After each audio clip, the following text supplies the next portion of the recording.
Back now to breaking news out of Florida. Hurricane Debby making landfall as a Category 1 hurricane just within the last hour. Yeah, and this storm is getting a lot of attention, even though it is just a Category 1 storm. So let's get right to CBS Mornings correspondent Tom Hansen. He is live in Crystal River, Florida. Tom, you were describing for us during the break that the rain has kind of stopped where y'all are, but what did you see this morning? Yeah, you know, what we saw this morning was relentless rain, just sheets of rain battering this area. And now that has pretty much cleared out, at least for the time being. What we're seeing on the ground here, though, is the main concern, the standing water. So I want to take you guys down here just a little bit and show you just how much it's crept up in the last 90 minutes.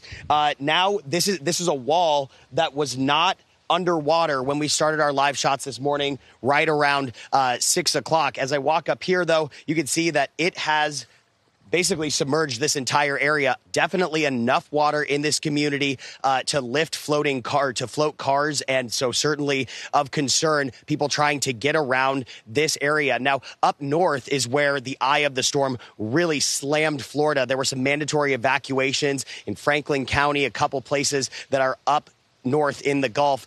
People will be able to come back in as the storm clears out. And really the main concern at this point is where the storm is headed, which is South Carolina, Georgia, places like that, which are bracing for impact. The storm certainly going to pack a punch in those communities as well as we move throughout the day. Here back in Florida, we are really anticipating high tide, which is expected to come this afternoon. Guys? Yeah, and that could certainly cause some bigger problems. Right. So folks definitely not letting their guard down yet. Tom Hansen, thank you for that live report from Crystal River, Florida. And you can see much more from Tom during CBS Mornings. That's coming up right at 7 o'clock. We're going to turn our attention back to the weather now. Tropical Storm Debby on a menacing journey through the southeast. It has already produced record-setting rain up to 30 inches and is responsible for 5 deaths. That storm bringing prolonged downpours, gusty winds, and the potential for severe flooding.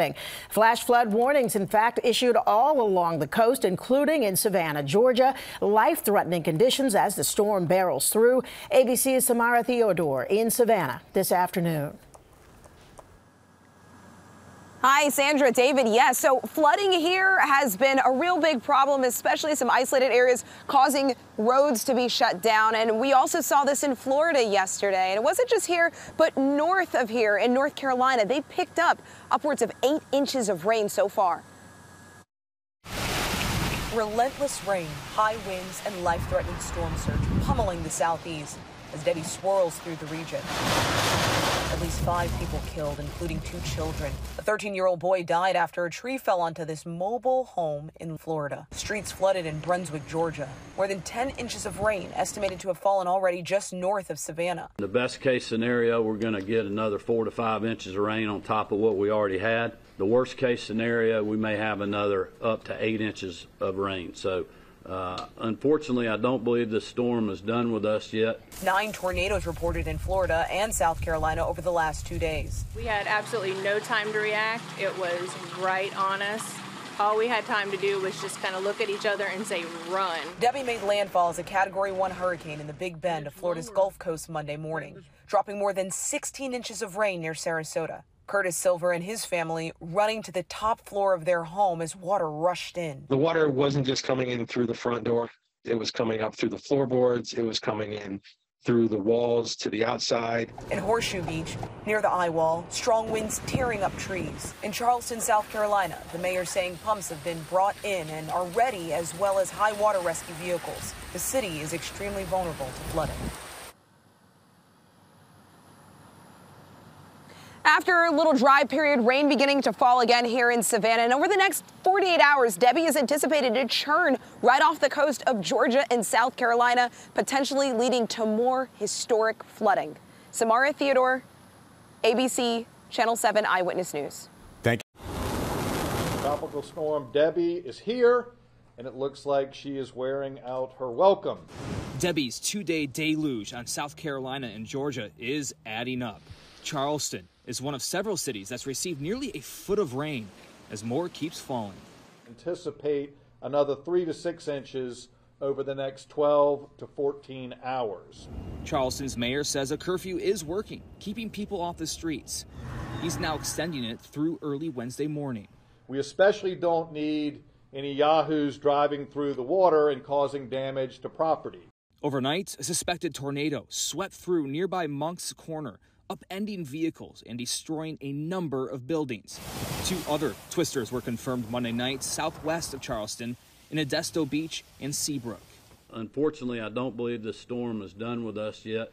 Georgia's governor on Tuesday warning residents to stay hunkered down and prepare for more possible property damage. Both models are showing that rain will come back, potentially in the worst case scenario in a big way.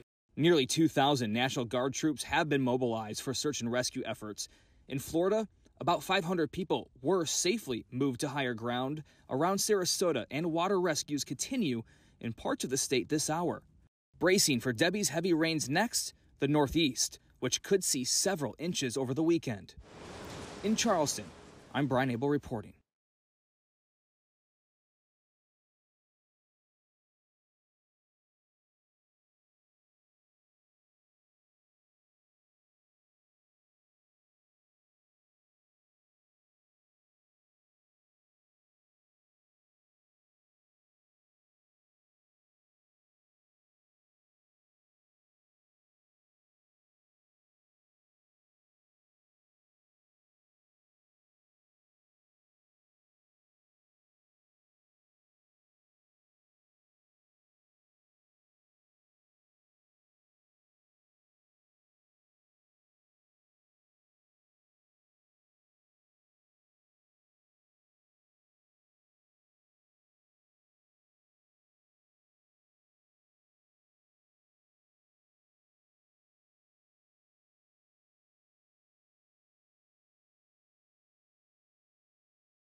I'm here inside a home in downtown Savannah. You can see some of the damage that a tree did to the roof of their house. Fiberglass all over the floor, couches destroyed. This is the home of a single mom with 4 children. She's asking for help for her and her family as the storm ravaged this community.